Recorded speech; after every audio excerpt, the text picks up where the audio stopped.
नमस्ते, मैं डॉक्टर इंदु भाना, consultant neurologist. मैं इंदौर शहर विशेष जुपिटर हॉस्पिटल एवं मैत्री न्यूरोलॉजी क्लिनिक में अपनी सेवाएं देती हूं। अपनी अगली वीडियो श्रृंखला में आज का जो हम वीडियो बनाने जा रहे हैं या बताने जा रहे हैं वो कमर दर्द, बैक पेन या सियाटिका के लिए है। तो आज हम देखेंगे कि हमें जिनको भी कमर में दर्द है या बैक में पेन है उनको क्या क्या व्यायाम या एक्सरसाइज करनी चाहिए रेगुलर बेसिस पे। बट एक बार हम शुरू करने से पहले ये जरूर बताना चाहेंगे कि आपको कौन कौन सी पोस्चर या मूवमेंट नहीं करनी चाहिए यदि आपको लोअर बैक पेन या सियाटिका की प्रॉब्लम है। एक तो आपको आगे झुक के वजन नहीं उठाना है और दूसरा उकड़ू होके या दो पैर पे लंबे समय तक नहीं बैठना है। ये दो पोजीशन या पोस्चर ऐसे होते हैं जिसमें लोअर बैक में या लंबर स्पाइन में सबसे अधिक प्रेशर आता है और उस पोजीशन या पोस्चर में जो स्लिप डिस्क है उसका खतरा ज़्यादा बढ़ जाता है, यानी कि डिस्क स्लिप होने का या अपनी पोजीशन से हट जाने का ज़्यादा डर रहता है। तो कभी भी जिनको भी लोअर बैक पेन की प्रॉब्लम है उनको आगे झुक के वजन या नहीं उठाना चाहिए या लंबे समय तक दो पैर पे नहीं बैठना चाहिए। हो सके तो वेस्टर्न टॉयलेट यूज़ करना चाहिए। अब मैं आपको ये एक जानकारी देना चाहूँगी कि हमें बैक की मसल्स जिनको बैक पेन है उनको तो करनी ही चाहिए, but in general normal population यानी नॉर्मल लोगों जिनको कोई दिक्कत नहीं है उनको भी करनी चाहिए। ये क्यों करनी चाहिए? जैसे हम जानते हैं कि एक बच्चा छोटा होता है तो उसकी बॉडी एकदम फ्लेक्सिबल होती है, हम चाहे जिसे उसे गोल मटोल मरोड़ सकते हैं, वो मुड़ जाती है, बहुत ही ज़्यादा फ्लेक्सिबल होती है। बट जैसे जैसे हम बड़े होते हैं विद पैसेज ऑफ टाइम हमारे बैक के जो मसल होते हैं उसका यूज़ हम बहुत कम करते हैं। मोस्ट ऑफ टाइम हाथों का यूज़ होता है एवं पैरों का यूज़ होता है। बैक के मसल की खास कोई एक्सरसाइज ना हम करते हैं ना ही कोई मूवमेंट होती है। इसके चलते ये होता है कि जो हमारे कमर के या पीठ के मांसपेशियां है उसमें कड़कपन आ जाता है, एक स्टिफनेस आ जाती है। तो जैसे आप जानते हैं एक रबड़ होता है, रबड़ हम सब जानते हैं, उसमें एक इलास्टिसिटी रहती है, खींचते हैं तो आराम से खींच जाता है। बट वही रबड़ यदि हम 2 साल बाद या 5 साल बाद निकालेंगे और खींचेंगे तो वो इजीली ब्रेक हो जाएगा, टूट जाएगा। इसका रीजन है उसकी इलास्टिसिटी चली जाती है। तो सिमिलर थिंग होती है हमारे बैक के मसल्स में भी, क्योंकि जैसे जैसे हम बड़े होते हैं हम खेलकूद कम करते हैं, most of the sedentary life हो जाती है, केवल हाथों और पैरों की एक्सरसाइज या मूवमेंट्स होती है, बैक की कोई मूवमेंट नहीं होती है। तो विद पैसेज ऑफ टाइम, समय के जाने के साथ इन मांसपेशियों में एक तरह का कड़कपन आ जाता है या उसका लचीलापन खो जाता है। इसलिए बैक की जो एक्सरसाइज है या कुछ व्यायाम या पोस्चर है वो जिनको बैक पेन है उनको तो करना ही है, बट जिनको नहीं है उनको भी करना चाहिए। तो आइए अब हम आगे बढ़ते हैं, हमें कौन कौन सी एक्सरसाइज या व्यायाम करने चाहिए। आइए तो अब हम जानते हैं कि कमर दर्द के लिए हमें कौन कौन सी कसरतें या व्यायाम करना चाहिए। ये व्यायाम शुरू करने से पहले मैं एक बात बताना चाहती हूँ कि जिनको भी बहुत अधिक बैक पेन है या सीवियर बैक पेन है उन्हें एक्यूट फेज यानी कि जब बहुत ज़्यादा तकलीफ हो तब ये कसरतें नहीं करनी है, या तो किसी प्रशिक्षक की निगरानी में ही करनी है, क्योंकि इसमें कोई गलत मांसपेशी पे वजन या स्प्रेन आ सकता है और असर उल्टी हो सकती है। तो जब भी आपको दर्द में आराम हो उसके बाद एक प्रशिक्षक की निगरानी में ही आप ये व्यायाम शुरू करें।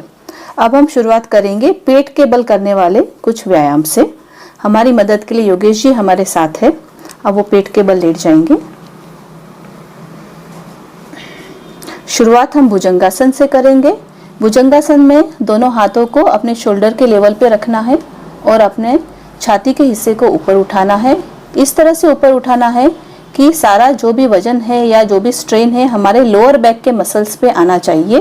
कोनी से बस हाथों से एक सपोर्ट मिलना चाहिए, सारा वेट हाथों पे नहीं लेना है।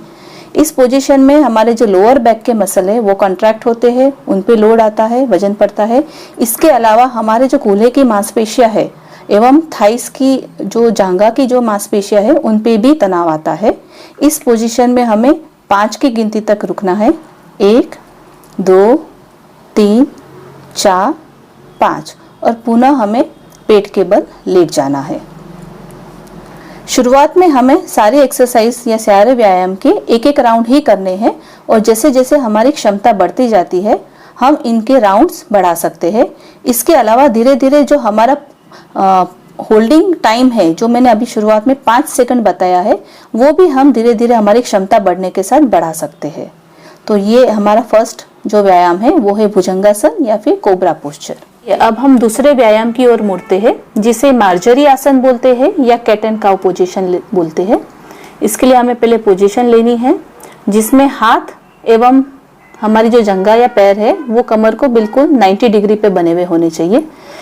ये दो विभाग में जुड़ा हुआ है। इसमें पहले चरण में हम अपनी कमर को मोड़ेंगे एवं गर्दन को अंदर की तरफ मोड़ेंगे, जिससे हमारी बैक पूरी कन्वेक्स हो जाएगी। इस पोजीशन में आप देख सकते हैं कि पूरी कमर किस तरह से मुड़ी हुई है। और सेकंड चरण में या दूसरे हिस्से में हम कमर को अंदर की तरफ मोड़ेंगे एवं गर्दन को ऊपर की तरफ उठाएंगे। इस पोस्चर में हमें 5 सेकंड तक रुकना है। 1 2 3 4 5। इस पोजीशन में हम देख सकते हैं कि सर्वाइकल से लेके अपर बैक एवं लोअर बैक के सारे मसल्स में कॉन्ट्रैक्शन यानी कि एक तरह का तनाव आता है, जो कि इन मसल में होने वाले दर्द में काफी राहत देता है। एक बार फिर से हम देख लेते हैं। फर्स्ट पोजीशन में हमें बैक को कन्वेक्स करना है और सेकंड पोजीशन में बैक को अंदर की तरफ मोड़ के कनकेव करना है एवं दोनों पोजीशन में 5-5 सेकंड तक रुकना है। इसी पोजीशन के साथ हम अब एक और आसन जोड़ना चाहेंगे या एक और व्यायाम जोड़ना चाहेंगे, जिसमें हमें हमारे पैर को अपने कमर के समांतर स्ट्रेट करना है। जिस तरह से योगेश जी बता रहे हैं, बिल्कुल इसी पोजीशन में हमें 5 सेकंड तक रुकना है। इस पोजीशन में सारे बैक के मसल्स एवं थाई के और ग्लूटियाई यानी कि हमारे कूल्हे के मसल्स कॉन्ट्रैक्ट हो रहे हैं। अब हम दूसरे पैर से ये सेम पोजीशन लेंगे और 5 सेकंड तक इनको होल्ड करेंगे। 1 2 3 4 5 और वापस से रिलैक्स पोजीशन में हम आ जाएंगे। अब इसी पोजीशन से हम रिलैक्स पोजीशन में बैठेंगे, जिसे हम शशकासन बोलते हैं। दोनों हाथ आगे की तरफ एवं पीठ को आगे की तरफ झुकाते हुए सिर को जमीन से लगाना है, हाथों को रिलैक्स करना है। इस पोजीशन में बैक के सारे मसल्स में एक रिलैक्स्ड फीलिंग आती है। इसे हम शशकासन कहते हैं। आइए अब हम अगले आसन की ओर मुड़ते हैं, जिसे धनुरासन बोलते हैं। धनुष का एक शेप बनता है। इसमें हमें आगे से चेस्ट को उठाना है एवं पीछे से पैरों को उठाना है। हाथों से दोनों एंकल को होल्ड करना है एवं एक धनुष का आकार लेना है। इस पोजीशन में आप देख सकते हैं कि upper back, lower back, thighs और ग्लूटियाई यानी कि कूल्हे के मसल सारे ही मांसपेशियों में एक तरह का तनाव आ रहा है, जो कि दर्द में हमें आराम देता है।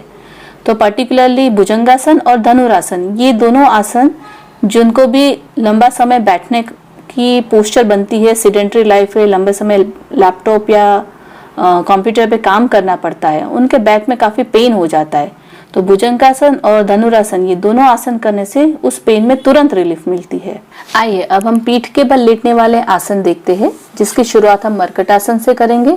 मरकटासन एक बहुत ही अच्छा आसन है। जिनको अपर बैक से लेके लोअर बैक में कहीं भी दर्द हो, पोस्चरल पेन हो, सयाटिका से रिलेटेड पेन हो या लंबा समय बैठने से रिलेटेड पेन हो, सीडेंटरी लाइफ जिनको कंप्यूटर वगैरह में ज्यादा समय बैठ के काम करना पड़ता है, या गृहिणियां जिनको किचन में ज्यादा काम रहता है, उन सबके लिए ये आसन बहुत ही लाभप्रद है। इसमें अपर बैक से लेके लोअर बैक की पूरी स्पाइन की ट्विस्टिंग मूवमेंट होती है, जो कि अलग अलग लेवल पे उसमें स्ट्रेस आता है डिपेंडिंग ऑन लेग्स की हम क्या क्या पोजीशन रखते हैं। तो आइए सबसे पहली पोजीशन हम लेते हैं, जिसमें दोनों नीज को हमें मोड़ना है, घुटनों को मोड़ना है और पैरों के बीच में कम से कम 1 से 1.5 फीट का गैप रखना है। अब हम गर्दन को एक साइड मोड़ेंगे एवं घुटनों को या पैरों को दूसरी साइड मोड़ेंगे और दोनों घुटनों को जमीन से लगाने की कोशिश करेंगे और ध्यान रखेंगे कि हमारे जो कंधे या शोल्डर है वो भी जमीन से लगे रहे।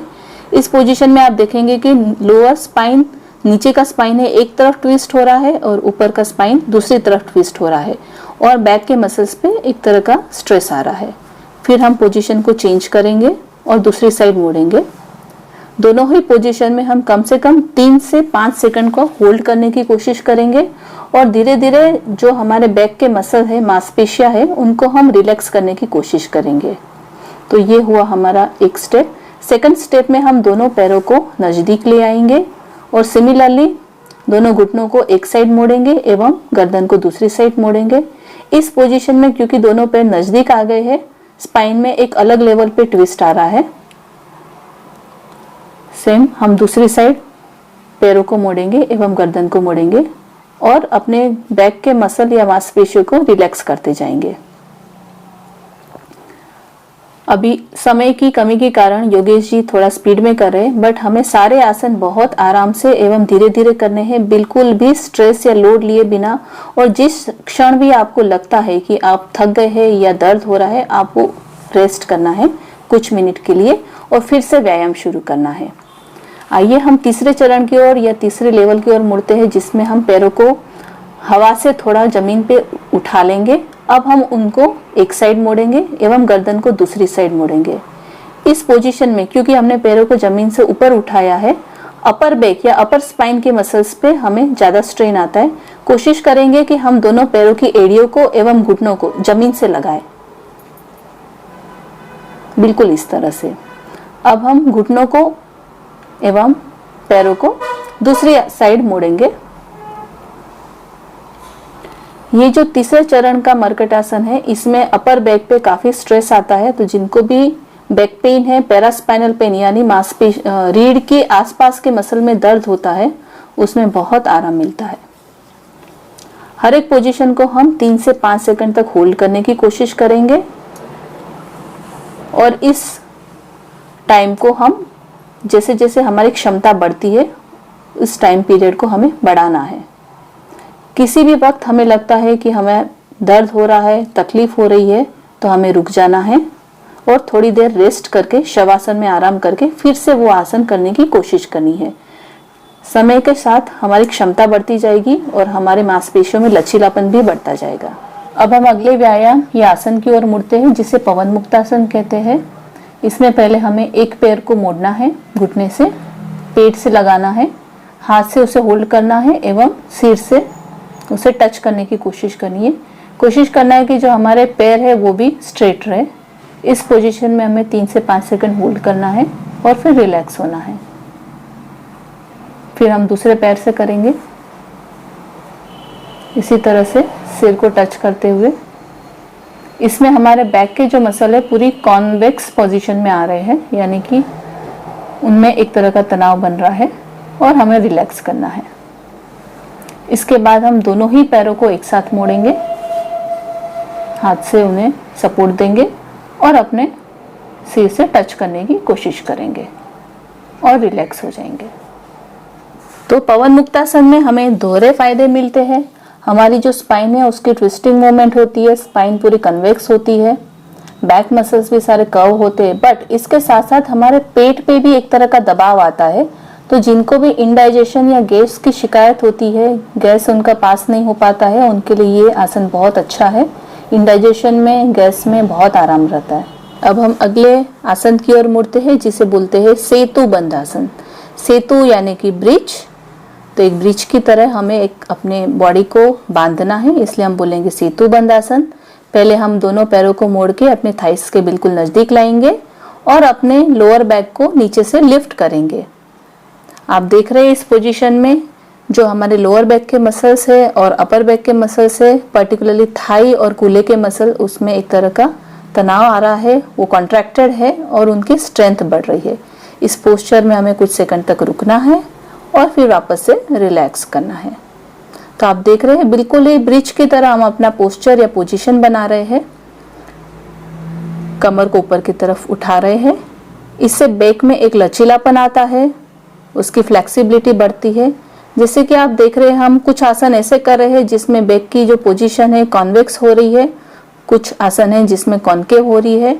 धीरे धीरे हम सब आसन करने में जैसे एक्सपर्टाइज होते हैं, हमारी स्ट्रेंथ बढ़ती है, फ्रीक्वेंसी बढ़ती है, वैसे वैसे कमर के और बैक के मसल्स में एक लचीलापन या एक फ्लेक्सिबिलिटी बढ़ती जाती है। तो हमारा उद्देश्य बस यही है कि हमारे जो मांसपेशियां है उनमें लचीलापन बढ़े और जो भी मरीजों को कमर दर्द की शिकायत है उनमें उनको आराम हो। तो आपने देखा होगा कि इस तरह से योगेश जी ने हमें बहुत आसान तरीकों से बताया है कि बैक पेन के लिए या कमर दर्द के लिए कौन कौन से व्यायाम या आसन हमें करने चाहिए।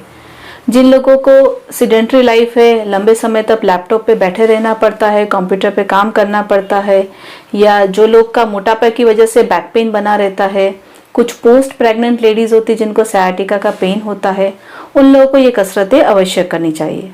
हमारा बस यही उद्देश्य था कि इस वीडियो के जरिए हम एक जागरूकता बनाएं लोगों में कि कमर में जो दर्द होता है वो ट्रीटेबल है, केवल दवाइयाँ नहीं, एक्सरसाइज भी इसमें इम्पोर्टेंट रोल एक होता है और ज़्यादातर मैं मानूंगी कि एक्सरसाइज का रोल ज़्यादा है। तो हम आपको बस एक मोटिवेट करना चाहते थे। हम चाहेंगे कि आप ये एक्सरसाइज या व्यायाम किसी न किसी मार्गदर्शक की निगरानी में करें ताकि गलत पोस्चर ना बने या गलत पोजीशन ना बने। हमें एक से शुरुआत करनी है, सारे एक्सरसाइज के एक राउंड करने हैं। धीरे धीरे जैसे ही हमारा होल्डिंग पीरियड बढ़ता है, मसल की स्ट्रेंथ बढ़ती है, अपने आप मांसपेशियों में एक लचीलापन बनता है। तो हमारा उद्देश्य यही है कि जैसे भी हम चाहे मांसपेशियों में एक लचीलापन लाए, जो हमारे बैक के मसल में जैसे जैसे उम्र बनती है वो लचीलापन का एक हमें अभाव देखने को मिलता है, एक कड़कपन देखने को मिलता है, वो ग्रेजुअली चला जाए और उनमें एक शक्ति आ जाए, एक स्ट्रेंथ आए, ताकि वो अपनी हमारी जो रीढ़ है उसको प्रॉपरली होल्ड करे, किसी भी तरह का लोड या स्ट्रेस आने पे हमें स्लिप डिस्क ना हो। बस यही उद्देश्य से हमने एक ये छोटा सा वीडियो बनाया था। आशा करती हूँ आपको काफ़ी मदद मिलेगी। धन्यवाद।